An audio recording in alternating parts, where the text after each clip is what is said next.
माता पिता गुरुजनों व मां शारदी के चरणों में मेरा नमन। सभी विद्यार्थियों को मेरा नमस्कार। प्रिय विद्यार्थियों, आज का जो हमारा टॉपिक है वो है संख्या एवं संख्या के प्रकार।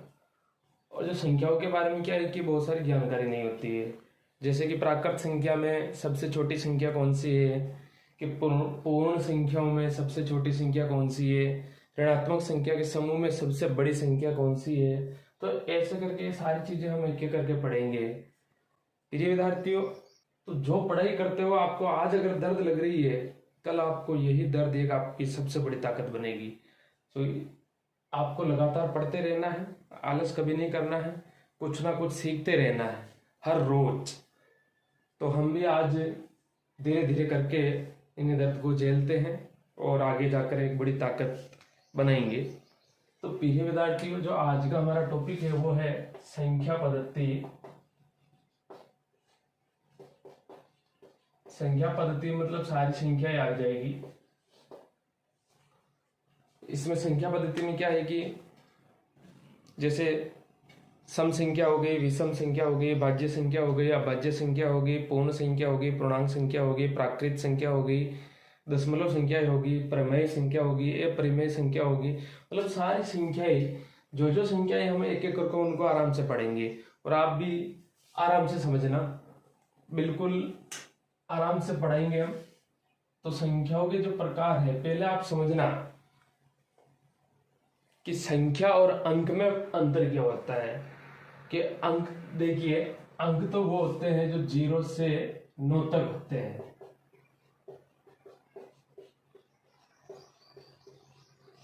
ये अंक कहलाते हैं 0 से 9 तक, ये क्या कहलाते हैं? अंक। और संख्या 2 अंकों से मिलकर बनी होती है। संख्या क्या होती है? 2 अंकों से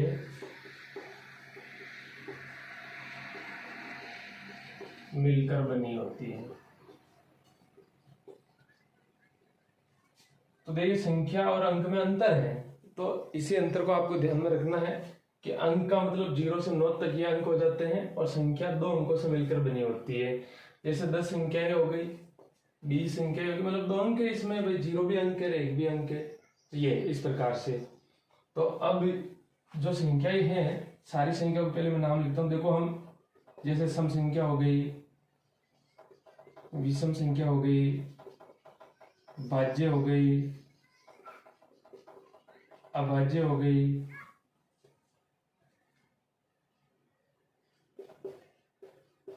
प्राकृत संख्या हो गई, पूर्ण,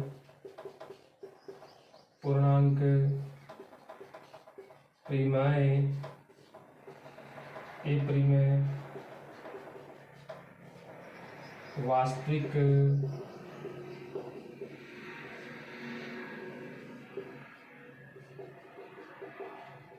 भिन्न संख्या,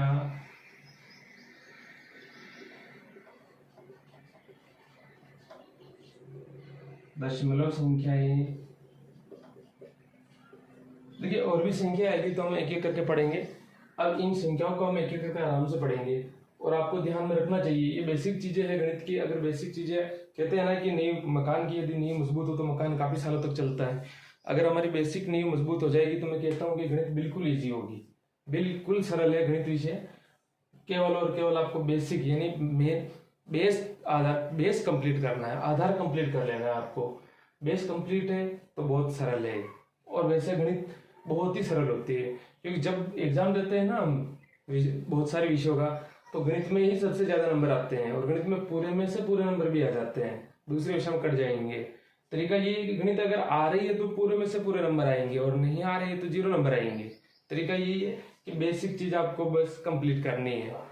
तो अब इसमें हम सबसे पहले सम संख्याएं लेते हैं। देखिए, सम संख्या, सम संख्या जिसे कहते हैं कि वह संख्या है जिसमें 2 का भाग पूरा पूरा चला जाता है, उसे सम संख्या कहते हैं। बहुत ही सरल है परिभाषा। वह संख्या जिनमें 2 का भाग पूरा चला जाए सम संख्या कहलाती है। एग्जाम्पल देखिए 2, 4, 6, 8, 10, 12 डेज डेज डेज मतलब अनंत संख्याएं हैं। वह संख्या जिनमें 2 का भाग पूरा चला जाए सम संख्या कहलाती है। और आप इसको ऐसे भी कह सकते हो कि वह संख्या जो 2 से पूर्णतः विभाजित हो सम संख्या कहलाती है। जैसे 2, 4, 6, 8, 10, 12, 14, 16, 18, 20, 22 मतलब ये सभी संख्या।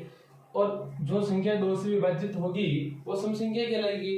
जैसे अभी 62, मैं 62 लिख देता हूँ। 62 में 2 का भाग दे दीजिए। अगर शेषफल आपके 0 आ रहा है तो 62 क्या होगी संख्या, सम संख्या हो जाएगी। तो ऐसे सभी संख्या की पहचान कर सकते हैं हम। और देखिए इन संख्याओं में क्या होता है कि बेसिक जानकारी जो प्रश्न है बहुत बनते हैं। कि प्रश्न ऐसे भी आ जाते हैं कि निम्न में से सबसे छोटी सम संख्या बताइए।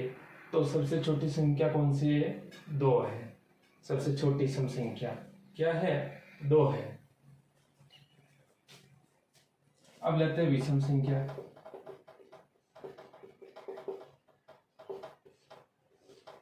देखिए विषम संख्या इसी का उल्टा विपरीत है। वह संख्याएं जिनमें 2 का भाग पूरा नहीं जाता हो उसे विषम संख्या कहते हैं। वह संख्या जिनमें 2 का भाग पूरा नहीं जाता हो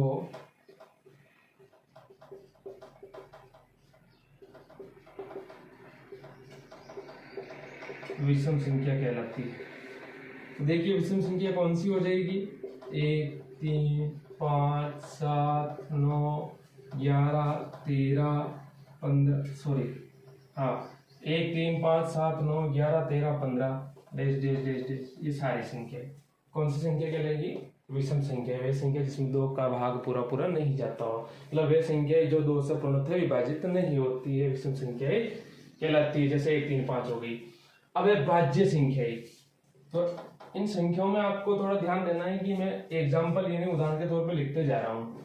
प्रश्न आपके इस प्रकार से भी बन सकते हैं कि विषम संख्या के समूह में सबसे छोटी संख्या कौन सी है? 1 है। सम संख्याओं के समूह में सबसे छोटी संख्या कौन सी है? 2 है। ऐसे अब है भाज्य संख्या। कौन सी संख्या है? भाज्य संख्या।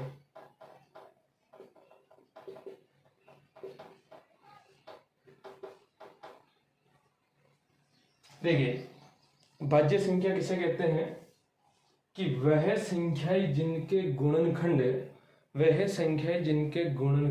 2 से अधिक होते हैं उसे भाज्य संख्याएं कहते हैं। अब गुणनखंड का मतलब क्या हुआ कि वह संख्याएं कौन कौन से पावड़े में आती है। मतलब 2 से अधिक अगर पावड़े में आ रही है तो वह संख्या कौन सी होगी? भाज्य संख्या होती है। तो मैं परिभाषा लिख देता हूं कि वह संख्या जिनके गुणनखंड 2 से अधिक हो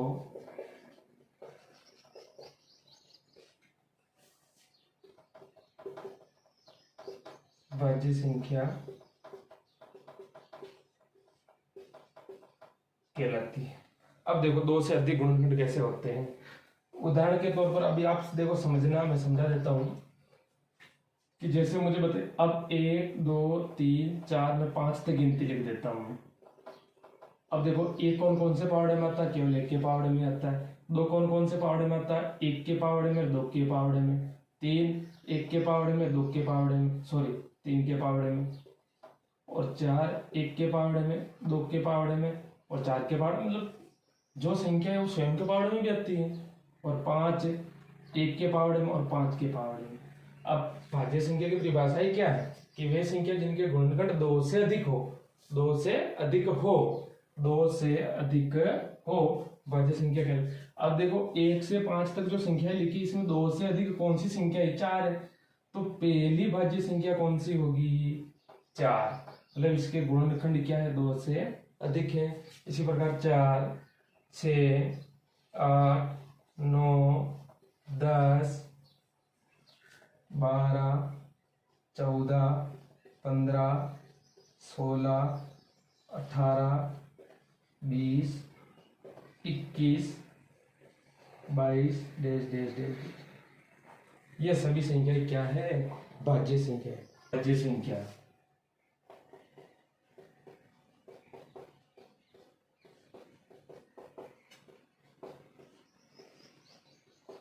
देखिए, अभाज्य संख्या किसे कहते हैं कि वह संख्याएं जिनके गुणनखंड केवल और केवल 2 ही हो। कौन सी संख्या कहलाएगी? अभाज्य संख्या।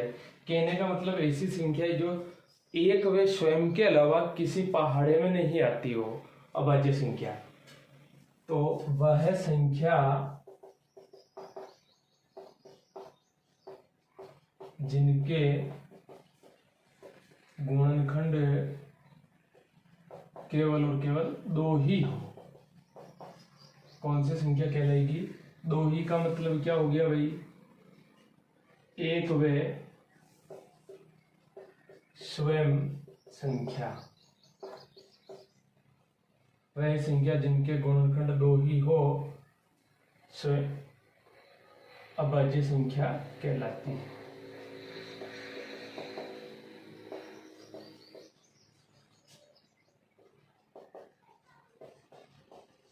देखिए, उदाहरण के तौर पर अब आप देखो तो सबसे पहली अभाज्य संख्या कौन सी हो जाएगी?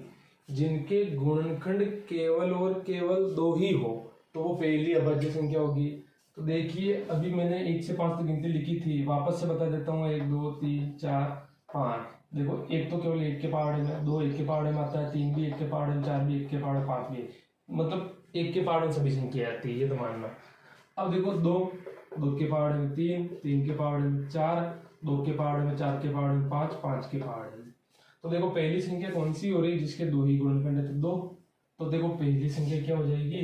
2, 3, 5, 7, 11, 13, 19, 23, 29, 31 डैश डैश डैश। ये सभी संख्या क्या कहलाती हैं? अभाज्य संख्या। क्या कहलाएगी? अभाज्य संख्या। अब देखिए, इन संख्याओं में आपको जनरली जो क्वेश्चन है वो ध्यान में रखना है। जैसे अभाज्य संख्याओं में सबसे छोटी अभाज्य संख्या कौन सी होती है? 2। ठीक है, तो थोड़ा ध्यान रखना आप। अब है प्राकृत संख्या।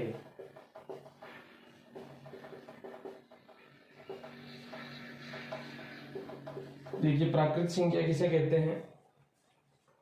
बहुत ही सरल है। किन्हीं वस्तुओं को गिनने में उपयोग ली जाने वाली संख्याएं प्राकृत संख्याएं कहलाती है। देखो, वस्तुओं में सभी आ जाते हैं, ठीक है। मानव को गिने तो भी वो ऐसे इस प्रकार से कि प्राकृत गिनने में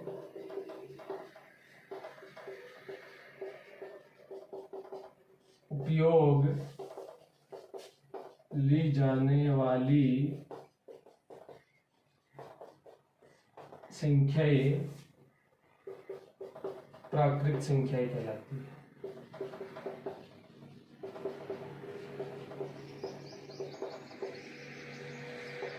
देखिए, गिनने में उपयोग ली जाने वाली, जैसे किन्हीं भी वस्तुओं को हम गिनते हैं, तो किन्हीं भी वस्तुओं को गिनते हैं मतलब किसी को भी, ठीक है। तो क्लास के लड़कों को भी गिनते हैं तो 1 से तो शुरुआत करते हैं भाई, 1 2 3 4 5, ऐसा तो नहीं कि 0 से शुरुआत करते हैं। तो कुल मिलाकर जो प्राकृत संख्याएं हैं वो कहाँ से स्टार्ट हो रही है? 1 से। 1 2 3 4 5 6 अनंत। ये सभी कौन सी संख्या कहलाएगी? प्राकृत संख्या। कौन सी संख्या है? प्राकृत संख्या। अब है पूर्ण संख्या।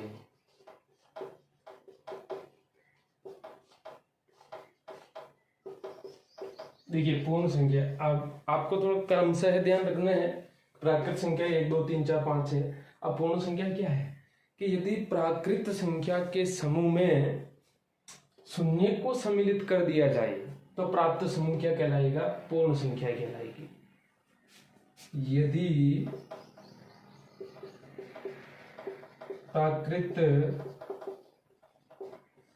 संख्या के समूह में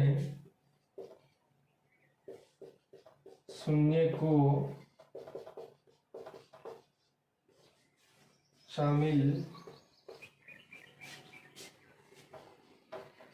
कर दिया जाए तो प्राप्त समूह पूर्ण संख्या के,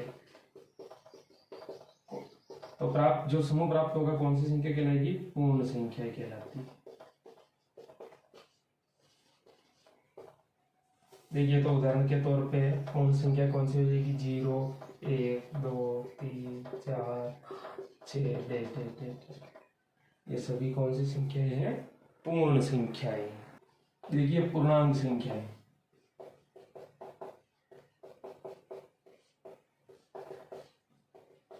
देखिए, पूर्णांक संख्या किसे कहते हैं? अभी हमने पूर्ण संख्या पढ़ी कि यदि पूर्ण संख्या में ऋणात्मक संख्या के समूह को शामिल कर दिया जाए तो प्राप्त समूह क्या कहलाएगा? पूर्णांक संख्या कहलाएगा। यदि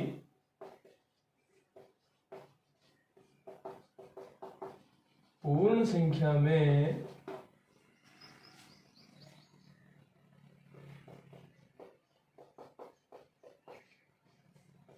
ऋणात्मक संख्या के समूह को शामिल कर दिया जाए तो प्राप्त समूह पूर्णांक संख्याएं कहलाती है। देखिए, अभी उदाहरण के तौर पे एक शब्द आया हमारे ऋणात्मक संख्या। ऋणात्मक संख्या किसे कहते हैं? देखो, किन्हीं संख्याओं के आगे जो चिन्ह लगा है, भाई ऋण का चिन्ह लगा तो ऋणात्मक संख्याएं हैं। बस जरा सी बात, छोटी सी बात आपको ध्यान में रखनी है। जैसे अभी मैं लिख देता हूं कि ये 5 कौन सी संख्याएं हैं? कुछ भी चिन्ह नहीं लगा है आगे, प्लस की मानते हैं। अब अगर यहां मैं ऋण का चिन्ह लगा दूं तो ये कौन सी संख्या होगी? ऋणात्मक संख्या ही होगी। तो देखिए, तो ऋणात्मक संख्या के समूह को हम पहले लिखते हैं। अब बताऊंगा मैं आपको संख्या रेखा पर ऋणात्मक संख्या के समूह को पहले कैसे लिखते हैं। तो देखिए, पहले डैश डैश डैश आएगा, -3, -2, -1, फिर 0, फिर 1, 2, 3 डैश डैश डैश। ये समूह होता है पूर्णांक संख्या का समूह।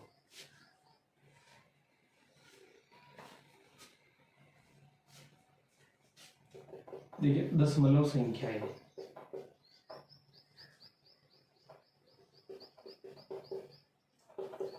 देखिए, दशमलव संख्या किसे कहते हैं? दो अंकों के मध्य, यदि दो अंकों के मध्य बिंदु लगा दिया जाए तो प्राप्त संख्याएं दशमलव संख्याएं कहलाएगी। यदि दो अंकों के मध्य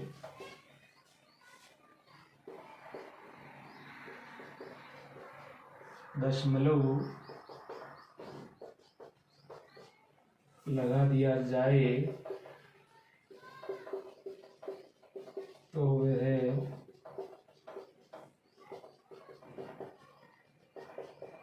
दशमलव संख्याएं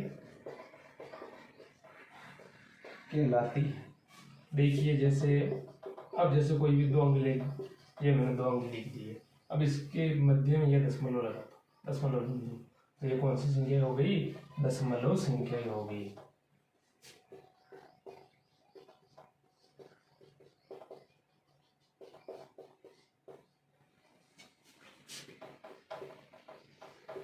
भिन्न संख्या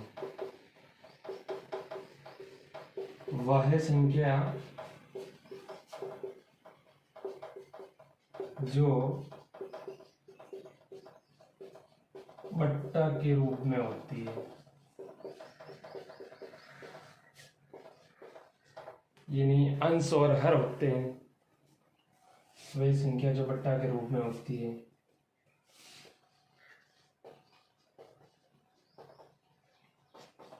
भिन्न संख्या कहलाती है। देखिए उदाहरण के तौर पे जैसे मैं 3/4 लिख दूँ तो ऊपर वाली संख्या कौन सी कहलाएगी? अंश, और नीचे वाली संख्या हर। ये है भिन्न संख्या, तो ये परिमेय संख्या है।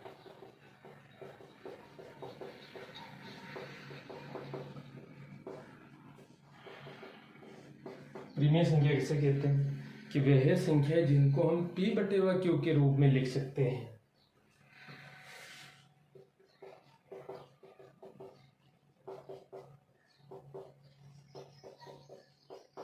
वह संख्या जिनको हम P/Q के रूप में लिख सकते हैं। कौन सी संख्या कहलाती है? परिमेय संख्या कहलाती है।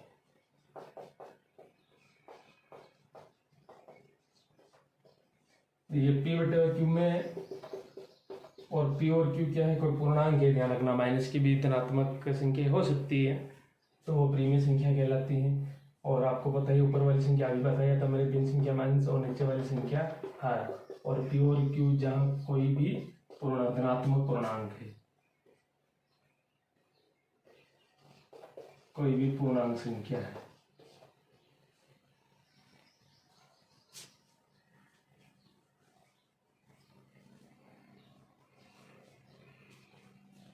देखिए ए परिमेय संख्या है।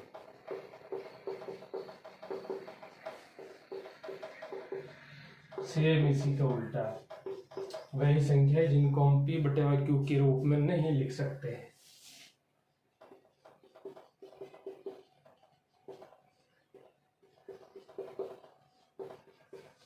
संख्या जिनको हम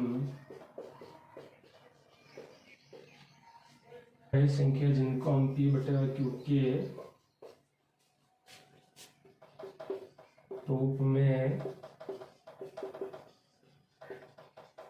नहीं लिख सकते हैं।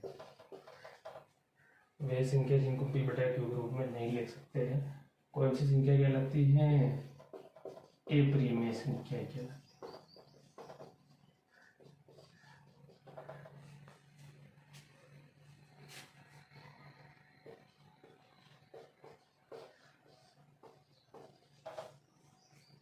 देखिए जो दशमलव संख्याओं के जो प्रकार होते हैं ना, वो अशांतनावर्ती, वो अभी हम पढ़ेंगे बाद में। अभी केवल संख्याओं के बारे में पढ़ रहे हैं, फिर बाद में और हम पढ़ लेंगे दशमलव संख्याओं के प्रकार, मतलब प्रसार, अशांतावर्ती, अशांतनावर्ती, वो सारी चीजें। अब आपको मैं बता देता हूं कि संख्या रेखा पर कैसे लिखते हैं। जो देखिए संख्या रेखा पर क्या होता है, जैसे मान लीजिए ये कोई संख्या रेखा है। अब इस वाली साइड को हम LHS बोलते हैं, लेफ्ट हैंड साइड, और इस वाली साइड को RHS, यानी दाईं तरफ और बाईं तरफ। तो आपको थोड़ा ध्यान रखना है। देखो पहले विद्यार्थियों की संख्या रेखा पर ऐसे जनरली क्वेश्चन भी बनते हैं। कैसे कि संख्या रेखा पर बाईं तरफ कौन सी संख्या लिखी जाती है, कि संख्या रेखा पर 0 के बाईं तरफ कौन सी संख्या होती है, 0 के दाईं तरफ कौन सी संख्या होती है। तो ये चीज आप थोड़ा ध्यान रखना। तो बाईं तरफ देखो कौन सी संख्या होती है? ऋणात्मक संख्या होती है। कौन सी होती है? ऋणात्मक संख्या। और दाईं तरफ कौन सी होती है? धनात्मक संख्या। कौन सी संख्या होती है? धनात्मक संख्या। और सदैव ध्यान रखना, संख्या रेखा पर जैसे ही हम लिखते हैं ना, कि तो बढ़ते हुए क्रम में लिखते हैं सदैव। अब जैसे मान लीजिए यहाँ से मैं लिखूं कि -5, फिर -4, -3, -2, -1, 0, 1, 3, 4, 5। तो इनमें से सबसे छोटी संख्या कौन सी है? -5 है, ये सबसे छोटी। मतलब इस संख्या रेखा की बात कर रहा हूँ, जो सबसे पहले संख्या हो। यानी कि -5 से 0 भी बड़ा है, -5 से क्या है? 0 भी बड़ा है। तो ये आपको सदैव ध्यान रखना है। तो ऐसे तो ध्यान रखना आप।